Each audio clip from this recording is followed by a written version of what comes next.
आज मैं आपको जो कहानी सुनाने जा रही हूँ वह एक ऐसे पार्सल की है जिसने एक साधारण इंसान की पूरी जिंदगी बदल दी। अगर आपके साथ कभी ऐसा हो तो मेरी एक सलाह है, ऐसे किसी भी पार्सल को कभी मत खोलिए जिसके बारे में आपको कुछ भी पता न हो।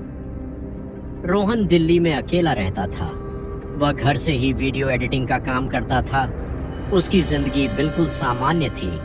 सुबह काम, शाम को चाय, रात में लैपटॉप और फिर नींद। लेकिन एक रात सब कुछ बदल गया। रात के करीब 10:30 बजे दरवाजे की घंटी बजी। रोहन ने दरवाजा खोला लेकिन बाहर कोई नहीं था। दरवाजे के ठीक सामने एक काले रंग का पार्सल रखा था। उस पर उसका नाम और पता लिखा था, लेकिन भेजने वाले का कोई नाम नहीं था। उसने सोचा शायद किसी दोस्त ने मजाक किया होगा। वह पार्सल उठाकर कमरे के अंदर ले आया। जैसे ही उसने उसे मेज पर रखा, उसके मोबाइल पर एक अनजान नंबर से मैसेज आया। मैसेज में सिर्फ एक लाइन लिखी थी, अगर पार्सल खोल लिया है तो अब घर से बाहर मत निकलना। रोहन हंस पड़ा। उसे लगा कोई डराने की कोशिश कर रहा है। उसने बिना समय गंवाए पार्सल खोल दिया। अंदर एक पुरानी जेब घड़ी थी। घड़ी की सुइयां रात के 10:32 पर रुकी हुई थीं। उसके नीचे एक छोटा सा कागज रखा था जिस पर लिखा था, जब यह घड़ी दोबारा चलेगी तुम्हारे पास सिर्फ 30 मिनट बचेंगे। रोहन ने उस कागज को पढ़कर फेंक दिया। उसे यकीन था कि यह सब किसी की शरारत है। करीब 10 मिनट बाद उसने पानी पीने के लिए जैसे ही मेज की तरफ देखा, उसकी सांसें रुक गईं। जो घड़ी अभी तक बंद थी वह अपने आप चलने लगी थी। टिक टिक टिक। कमरे में सिर्फ उसी घड़ी की आवाज गूंज रही थी। रोहन ने घड़ी उठाकर देखी। उसे समझ नहीं आ रहा था कि कई साल पुरानी दिखने वाली यह घड़ी अचानक कैसे चलने लगी। उसी समय उसके मोबाइल पर फिर वही अनजान नंबर चमका। इस बार मैसेज था, खिड़की से बाहर मत देखना। रोहन ने खुद से कहा, आखिर बाहर ऐसा क्या है? उसने धीरे से पर्दा हटाया और बाहर देखा। सड़क बिल्कुल सुनसान थी, लेकिन सामने लगे स्ट्रीट लाइट के नीचे एक आदमी खड़ा था। उसने काला रेनकोट पहन रखा था। उसका चेहरा दिखाई नहीं दे रहा था। सबसे अजीब बात यह थी कि इतनी तेज बारिश होने के बावजूद वह बिल्कुल भी हिल नहीं रहा था। रोहन लगभग 1 मिनट तक उसे देखता रहा। अचानक स्ट्रीट लाइट बुझ गई। सिर्फ 2 सेकंड के लिए अंधेरा हुआ। जब रोशनी वापस आई, वहां कोई नहीं था। रोहन घबराकर पीछे मुड़ा, लेकिन उसके पैरों तले जमीन खिसक गई। जो घड़ी अभी मेज पर रखी थी वह अब उसके कमरे के दरवाजे के पास खड़ी थी और उसके नीचे एक नया कागज रखा था।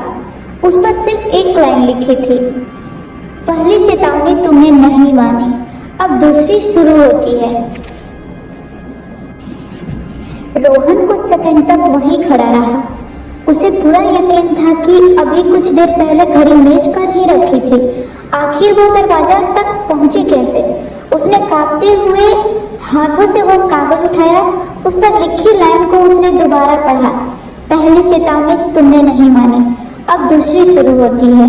रोहन ने तुरंत पूरे घर की तलाशी ली। Bedroom, kitchen, bathroom, store room, हर जगह देखा, लेकिन घर में उसके अलावा कोई नहीं था। उसने राहत की सांस ली और खुद को समझाया कि शायद वो ज्यादा सोच रहा है। तभी उसकी नजर मेज पर रखे पार्सल के डिब्बे पर पड़ी। उसे याद आया कि उसने तो घड़ी और कागज ही निकाले थे, पर ये डिब्बा, फिर डिब्बा इतना भारी क्यों लग रहा था? उसने डिब्बे को उल्टे किया। अंदर से एक पुरानी चाबी नीचे गिर गई। चाबी के साथ एक छोटा सा टैग बंधा था। उस पर सिर्फ एक नंबर लिखा था, 217। रोहन समझ नहीं पाया कि यह किस चीज की चाबी है। तभी उसके मोबाइल की स्क्रीन अपने आप चल उठी। कोई कॉल नहीं था, कोई मैसेज नहीं, बस स्क्रीन पर एक फोटो दिखाई दे रही थी। वह फोटो उसके मोबाइल में पहले कभी नहीं थी। फोटो देखकर रोहन का गला सूख गया। वह उसी के घर के दरवाजा था, लेकिन फोटो के दरवाजे पर लाल रंग से लिखा था, देर हो चुकी है। रोहन घबराकर दरवाजे की तरफ भागा।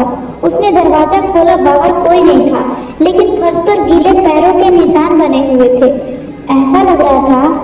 कोई अभी अभी दरवाजे तक आया और फिर वापस चला गया। रोहन उन निशानों का पीछा करने लगा। निशान सीढ़ियों तक गए, फिर अचानक गायब हो गए, जैसे वहां कोई था ही नहीं।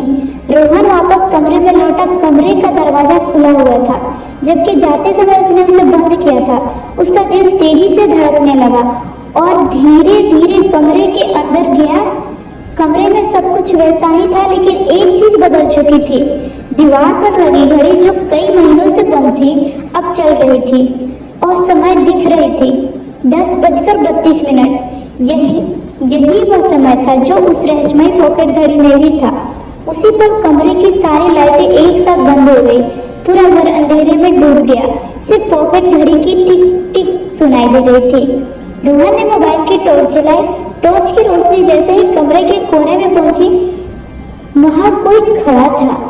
सिर्फ 2 सेकंड और फिर वह परछाई गायब हो गई। रोहन दौड़कर वहां पहुंचा, लेकिन वहां कोई नहीं था। जमीन पर सिर्फ एक और कागज पड़ा था। उस पर लिखा था, अगर सच जानना है तो कल रात ठीक 10:32 पर रेलवे स्टेशन के लॉकर नंबर 217 पर पहुंचना। अकेले आना, वरना अगला पार्सल किसी और के घर जाएगा। रोहन के हाथ कांप रहे थे। अब यह कोई मजाक नहीं था। कोई उसे देख रहा था, उसकी हर हरकत जानता था और शायद उसे कहीं बुला भी रहा था। क्या रोहन लॉकर नंबर 217 तक जाएगा? उस पार्सल को भेजने वाला कौन है और आखिर उसे ही क्यों चुना गया? ये सब जानेंगे कहानी के अगले भाग में। अगर आपको यह कहानी पसंद आई हो तो वीडियो को जरूर लाइक करें, चैनल मिस्ट्री गर्ल को सब्सक्राइब करें और कमेंट करके बताइए अगर आपकी जगह रोहन होता तो क्या आप लॉकर नंबर 217 पर जाते?